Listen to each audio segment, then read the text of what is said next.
Hi అండి, welcome back to Kranthi recipes. నేను మీ క్రాంతి. ఈరోజు మన ఛానల్లో గుడ్లు మరియు నెత్తళ్ళ కూర ఎలా వండుకోవాలనేది చూసేద్దాం. అండ్ ఇందులో చిన్న ట్రిక్ అయితే పాటిస్తే కనుక కూర అయితే చాలా బాగా వస్తుందండి. నేనైతే ఇందులో వంకాయలు మరియు బంగాళదుంపలు కూడా యాడ్ చేసుకున్నాను. సో ముందుగా అయితే గుడ్లను అయితే ఉడకబెట్టుకోవాలి మనం ఇట్లా. ఆ ఉడకబెట్టుకున్న తర్వాత కావాల్సిన ఇంగ్రీడియంట్స్ ఏంటంటే ఉల్లిపాయలు మరియు పచ్చిమిరపకాయలు, టొమాటోలు. నేనైతే వంకాయలు మరియు బంగాళదుంపలు 2 కూడా యాడ్ చేసుకున్నానండి.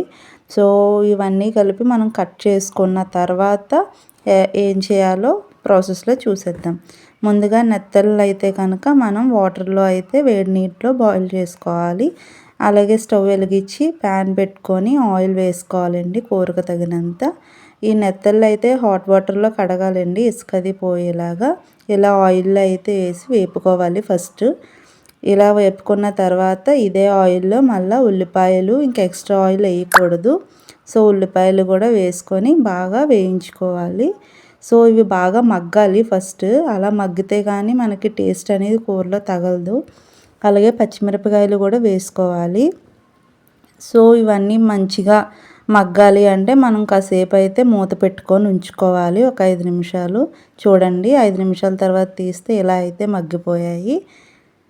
ఇలా మగ్గిన తర్వాత బంగాళదుంపలు అయితే నేను యాడ్ చేసుకున్నాను.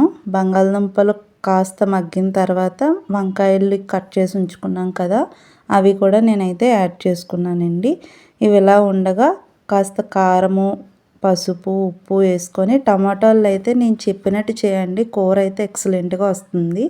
చాలామంది అయితే పైన వేసేసి నీళ్ళు వేసేస్తారు. అలా కాకుండా ఇలా టమాటా గ్రేవీలో రావాలంటే, టమాటా ఫ్లేవర్ బాగా కూరకు పట్టాలంటే కనుక ఇలా లోపలగా పెట్టేసి దీనిపైన కర్రీ అంతా కప్పేసిన తర్వాత మనం ఏంటంటే మూత పెట్టుకొని ఒక 20 నిమిషాలు అయితే ఉంచుకోవాలి.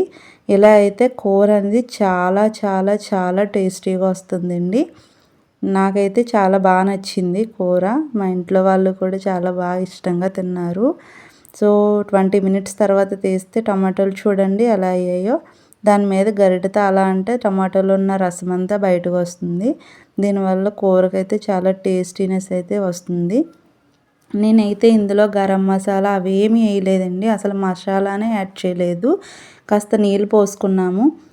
ఈ వంట అయితే ఉల్లిపాయలు, టమాటాలు, పచ్చిమిరపకాయలు మరియు బంగాళదుంప, వంకాయలు, ఉప్పు, కారం మీద చేశానండి. చిన్న పసుపు, ప్రతి కూరలో పసుపు వేసుకుంటే చాలా బాగుంటుంది. సో 20 మినిట్స్ తర్వాత తీసాక మనం ఏదైతే గుడ్లను ఉడకబెట్టుకున్నామో అవి వేసేయాలి.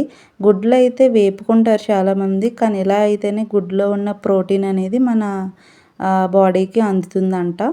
సో కాబట్టి మేమైతే ఇలానే చేసుకుంటాము, గుడ్లను అయితే వేపము. ఇలా ఉడకబెట్టి వేసుకోవడం వల్లనే ప్రోటీన్ అనేది బాడీకి అందుతుంది. వేపుకోవడం వల్ల ఉపయోగం అయితే ఏం లేదండి, మేబీ టేస్ట్ మారచ్చు. సో ఇలా అయిన తర్వాత ఒక హై ఫ్లేమ్లో ఒక 10 మినిట్స్ ఉంచుకున్న తర్వాత మన గుడ్లు, నెత్తళ్ళు మరియు నేను వేసుకున్న బంగాళదుంపలు, వంకాయ కూర అనేది చాలా టేస్టీగా రెడీ అయిపోయింది. ఈ వీడియో మీకు నచ్చినట్లయితే లైక్ చేయండి, షేర్ చేయండి, సబ్స్క్రైబ్ చేయండి. Thank you for watching.